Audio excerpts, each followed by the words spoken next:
What is the far right in British politics? And how do I think that reform relates to that definition? It's a question that I'm being asked, and given the significance of reform in the UK's current political environment and the rise of the far right, in my opinion, around the world, it seems an appropriate time to answer the question.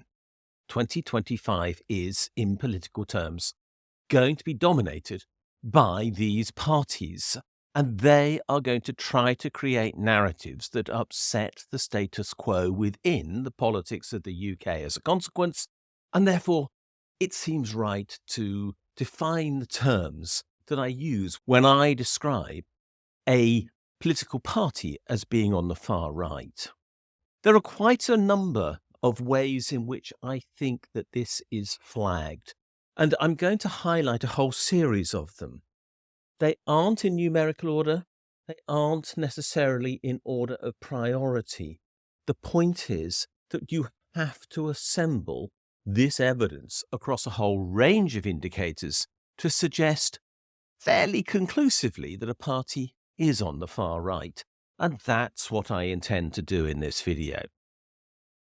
The first indication that there is that a party might be on the far right is that it is considered by just about everybody in a society to be further right than all the existing current political parties. And this is undoubtedly true of reform in the UK.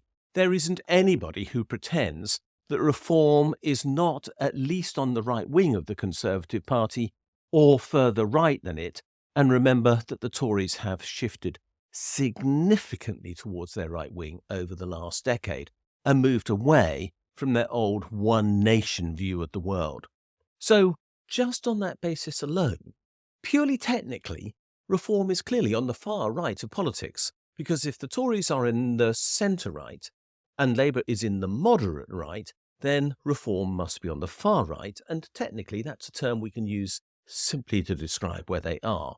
But that isn't sufficient in itself to explain whether they're on the far right. There have to be these other things as well. One of those is a decided bias towards wealth and against working people. And I think we can see that in the behaviour of reform. It's all in favour of cutting taxes on the wealth. It doesn't like inheritance tax. It doesn't like capital gains tax. It's biased against corporation tax. But as importantly, it is providing no indication of real support for working people and their rights, and many of its policies would remove the social safety net on which so many people in the UK are dependent. This is a clear bias towards the wealthy at cost to those who work for a living and who are dependent upon the state to provide services that they could not afford for themselves, and that is an indication of a far-right party. Reform is also biased towards corporations or companies. It favours deregulation, which would massively increase the profitability of large companies who did not have to comply with that regulation, which has been put in place to protect us from harm. It is not in favour of accountability. It doesn't appear to want large companies to be accountable for their behaviour. And we can see this most particularly with regard to climate change and the abuse of the climate that large companies do. Reform is basically in denial about the fact that this problem even exists and therefore of the need to be accountable for it. As a consequence, it also wants to liberate companies from this constraint which they think exists on their profit. And as I've already mentioned, it wants low corporation tax. Reform seeks to shrink the role of government, and that is another indication of a far-right party. It wants actual cuts in government spending and says that they must come. In particular, it questions the role and even the existence of the NHS, which is anathema to most people in the UK, but which Nigel Farage has promoted for a long time, suggesting that there are insurance-based alternatives, which would, however, be largely unaffordable for most people. look at the USA for evidence of that. And in general, whatever it is that the government does, reform want less to be done. This is a clear indication of a far-right agenda.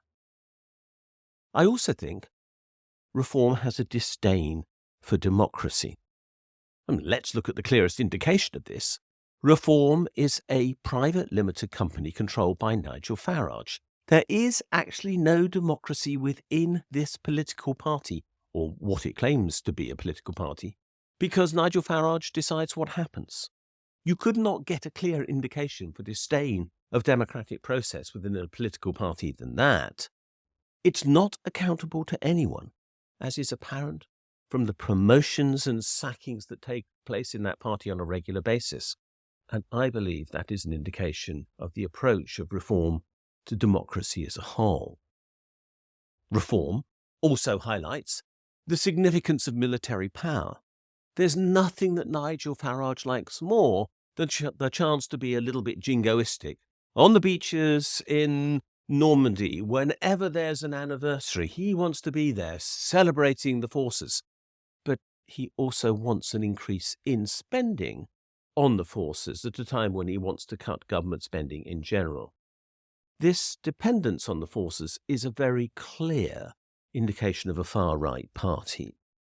He also seeks to link politics and religion. And Richard Tice, the deputy leader of Reform, does this perhaps more often than Nigel Farage himself. He frequently refers to the UK as a Christian country. But there's no evidence for that. Latest surveys and the census all indicate that the majority of people in the UK are now ambivalent about their relationship to any religion. And the actual number of people attending Christian worship is now in a tiny percentage. So this claim that we're a Christian country, which Reform uses to reinforce its agenda against those of other faiths, most of whom do, of course, come from migrant or ethnic minority populations, is a deliberate use of the church as a political positioning weapon. And that is a very clear indication of far-right alignment. Reform seeks to control the media. It is very clear that it has no time for media regulation, and it is a great lover of GB News. It also favours those other outlets that are very much inclined to promote far-right thinking, including the Daily Mail, the Daily Express, and others. And do remember, the Daily Mail has a very unfortunate history in this respect. It is clearly not interested in unbiased news reporting, and its frequent attacks on the BBC are a clear indication of that. It also seeks to control freedom of speech and of protest. Now, this is obviously linked to the control of the media, but extends that issue. It wants to limit the right of unions to protest. It wants to limit the right of those from the left to protest. And we have seen it actively opposing those rights, whilst Nigel Farage willingly turns up on demonstrations by farmers. There is a bias in this which is very apparent, and it's towards the far right. But there's also something else about Reform which is very typical of the far right. It has a disdain for the arts, for experts, intellectuals, and universities. This is a far right characteristic which it is very clearly aligned with. Reform also promotes family values. Nothing pleases it more than the idea of the wife at home, and there's a lot of appeal to people to increase the number of children they have. This is how they wish to deal with the flood of migrants, by having more white children. This idea is deeply offensive to most. It's also utterly economically unsustainable in the world in which we now live, but Reform promotes it nonetheless. And I think that is strongly misogynistic, which is, of course, another one of the characteristics that I would suggest are apparent from its behaviour. That, to me, is deeply worrying. Reform is also strongly nationalistic. That nationalism is not, of course, for the United Kingdom. Reform is in complete denial about the nature of the United Kingdom, basically ignoring the existence of Northern Ireland and Wales and Scotland, and only presuming that England is of consequence. English nationalism and English exceptionalism are the basis for its nationalism. But this is typical of the far right. They draw boundaries to suit their own purpose. And that is what the far right in the form of Reform are doing here. They are defining what is the country to suit their own image of what they wish it to be, not what it actually is. As a consequence, they're dismissing the rights, opinions, and opportunities of 15% of the people in the United Kingdom as it now is, who they presume they can subject to their rule without question arising. But they do the same with regard to other countries as well. Nobody, of course, was more in favour of Brexit than Reform and its various Farage predecessors. This whole process of defining the UK, or rather England, as a country apart is a very right-wing trope, and is only breached in one situation, of course, which is that Farage would like to align us with the USA, of which I frankly think he would like us to become the 51st, 52nd or 53rd state, depending upon the order in which Trump manages to take over Canada and Greenland and us and anybody else who he thinks should be within his domain. But Farage likes that, but doesn't want to actually define us as having relationships with anyone else. And this is a far-right trope. Reform seeks to deny the rights of minorities. LGBTQ plus rights are not on its agenda.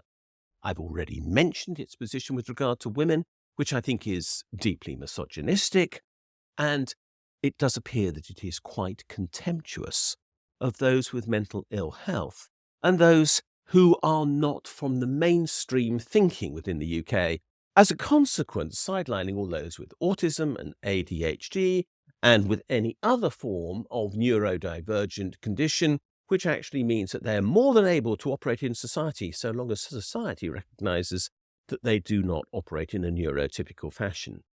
Neurotypicality is what Reform wants, as does, of course, Kemi Badenoch, but they appear aligned on this point.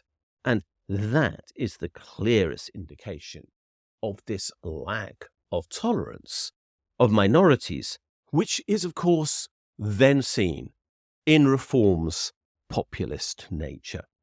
Now, Reform is fundamentally populist. It seeks to other groups in society, by which I mean it tries to define people as not of the mainstream.